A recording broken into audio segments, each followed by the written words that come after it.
So, video log number 2. Had some interesting stuff happen today in the ways of job interviews and such. So, we'll see where that goes from here. I'll keep you updated. But anyway, so for topics today, really don't know. Kind of coming into this one with a little bit of a blank. Last time we discussed the Second Amendment, what it means to be, really an American, the type of ideals you should have, what the Second Amendment means to me, and that America is a republic and not a democracy. So those discussions were pretty fun, pretty interesting. I enjoyed talking about them. But today I think we'll talk about what I really like talking about, and that's guns. When it comes to guns, I own quite a few. Got a gun safe full of them, basically. Everything from pump action, lever action, bolt action, semi-automatic rifles, what many people would call a modern sporting rifle. But, AR-15s and the like, both piston-driven and direct gas impingement. So I would just like to talk about gun ownership today a little bit, and I'm going to steal a little bit of philosophy from Nut and Fancy. I think he has an excellent way to view gun purchases and purchases of any sort of gear or things that freedom-loving Americans like to do with their spare time and spare money. So, having said that, he bases it on a first kind of cool, second kind of cool, and I'll do it like this. I'll say that there's practical objects or items that one may be interested in, and then there's things that just tickle your fancy. For instance, practical item. I have a concealed carry permit, and I carry daily in order to defend myself, defend the lives of my family, my co-workers, innocent people all around. Anyone who's around me that is an innocent third-party bystander, I'm willing to defend that person with deadly force if necessary. Only if the situation allows and permits, but if necessary, I'm absolutely willing to do it. What's a good firearm for a purchase like that? What are things that you should be doing? EDC. Everybody throws that kind of term around often, and it's everyday carry is all it stands for. So it's like, what do you have on your person every single day? Normally for me, I carry a small pocket clip folder knife. I have one from K-Bar, I have one from Cold Steel, and I have a Kershaw knife. I have, 3 or 4 of them, whatever. They just kind of are in a rotation. Whatever seems the most comfortable or whatever my activity is going to be today is how I determine which one I'm going to carry. I normally carry a pen, and I'm kind of like a satchel type of guy. So I don't like having a wallet in my back pocket, having my pockets all weighted down and heavy. So what I tend to do is people be prepared to laugh, whatever, you can say what you want to, but I go the Merce route, the man purse. And what it allows me to do is it provides flexibility in what I want to carry. So if I have paperwork or important folders or laptop computers, things like that I need to carry around, I throw that bad boy in there. I can carry off body with my firearm. I can carry Surefire flashlight, Streamlight, Streon series flashlight, everything I need during my day. I even have a multi-tool in there, all that good stuff. And maybe one day I'll make a video and show all the different items that I carry with me. But that allows me to be flexible in my carry. So, I have normally a Smith & Wesson MP shield, and it's in a G-code inside the waistband, appendix style type holster in that bag. And that allows me to be able to deploy it anytime I need to. If I'm going into a place I'm not carrying my bag, I just simply slip that bad boy inside the waistband and go to work, do whatever it is I'm going to be doing. Or for comfort reasons, long duration car rides and things like that, I can slip it in this bag, and then if I need to get out immediately and carry all those pertinent items with me, I just throw it over my shoulder and go. I have spare magazines, so I have my extra ammunition, all my tools, illumination and mechanical, all covered in one bag, kind of like a possibles bag, And I can also keep my wallet there, my cell phone there, cell phone charger. Just makes everything really convenient. It's harder to lose things when you're more organized that way. Maxpedition makes really good bags like that. 511 makes really good bags like that. But I find that they're very tactical looking.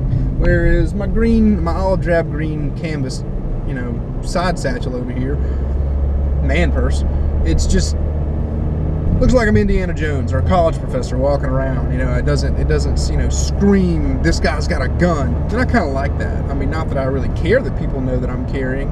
I freely will advertise it in conversation, if that conversation goes in a direction where that seems like a safe thing to discuss, because I'm a big proponent of the Second Amendment, obviously. But having said that, I don't want Joe Schmo bad guy walking in the room and saying, that dude is an undercover police officer.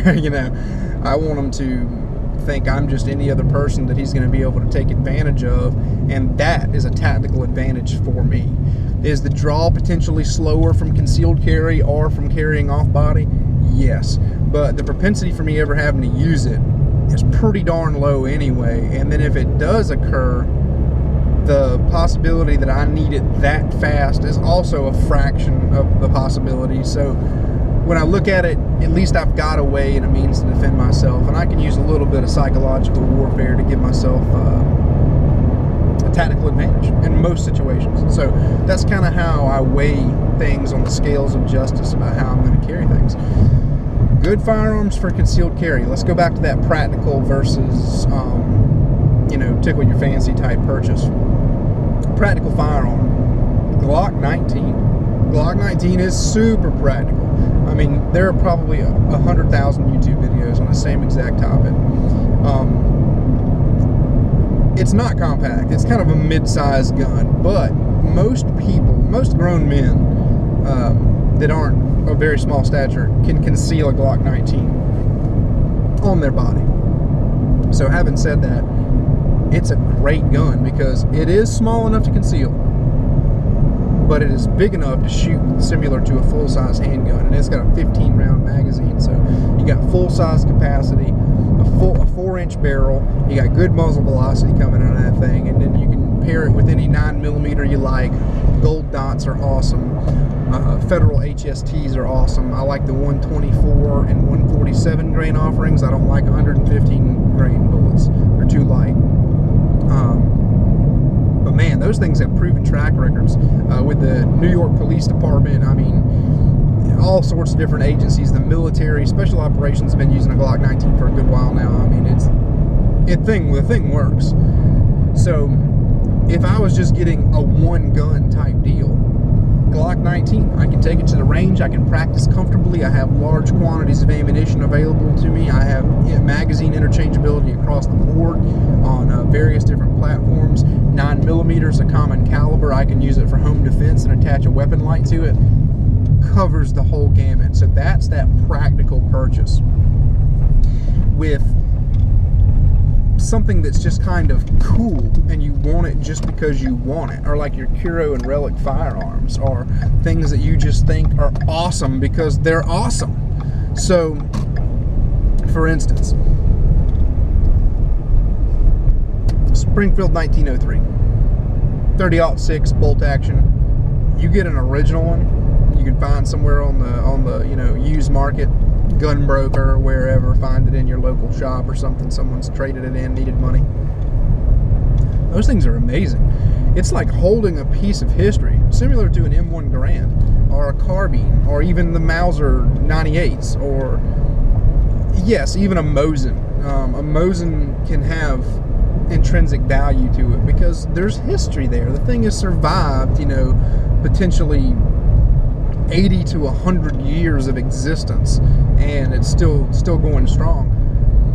Man, that is just cool. I mean, there's no way to really weigh that. So if you want to spend money on something like that because of its intrinsic value, by all means do so.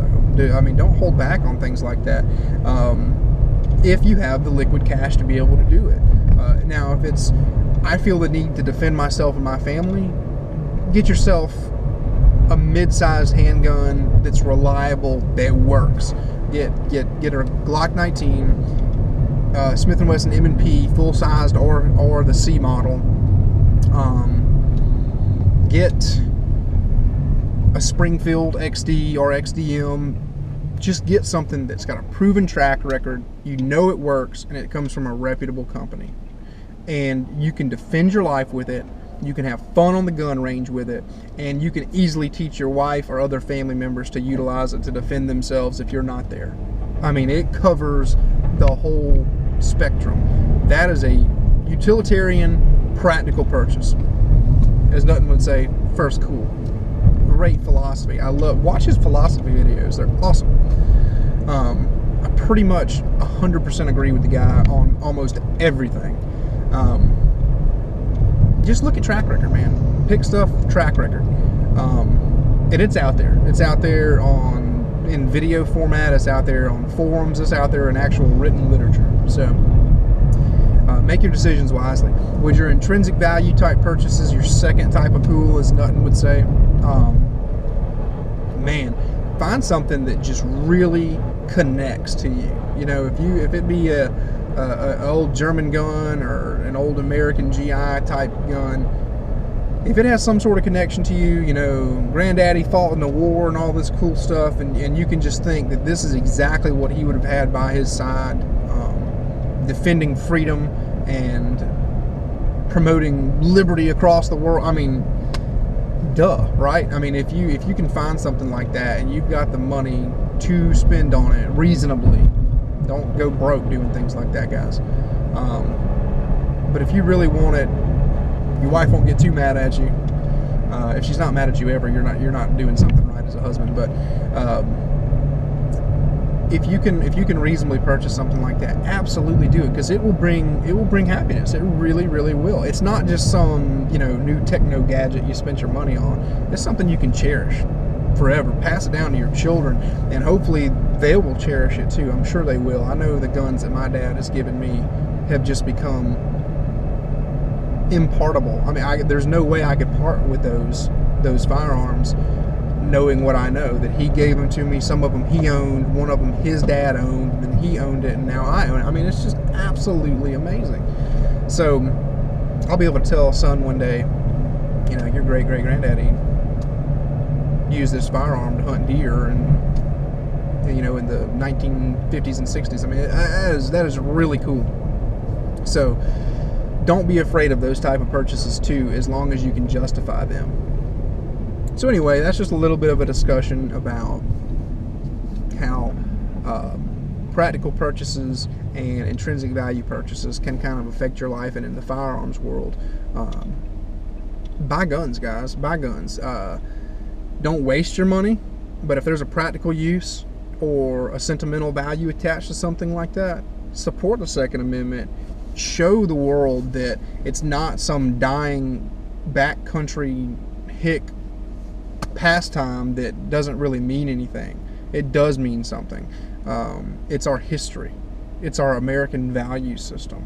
Exercise that right. Exercise that right both in practical use and exercise of your Second Amendment and the intrinsic inherent value and history of America, because it is the history of America. The history of the firearm, the history of the American rifleman is the history of us as a nation, because American riflemen are who secured our liberties that we enjoy today. And if we forget that legacy, we're doing a disservice to them, we're doing a disservice to ourselves, and we're doing a serious disservice to future generations who are unborn and will not be able to enjoy the liberty that we enjoy today as Americans. And that would be not just disappointing, it would almost be criminal to deprive them of that. All right, guys, hope you enjoyed this vlog. I know I enjoyed it. Try and make another one tomorrow or something. I'll post it up on YouTube. You guys have a great day. Stay safe.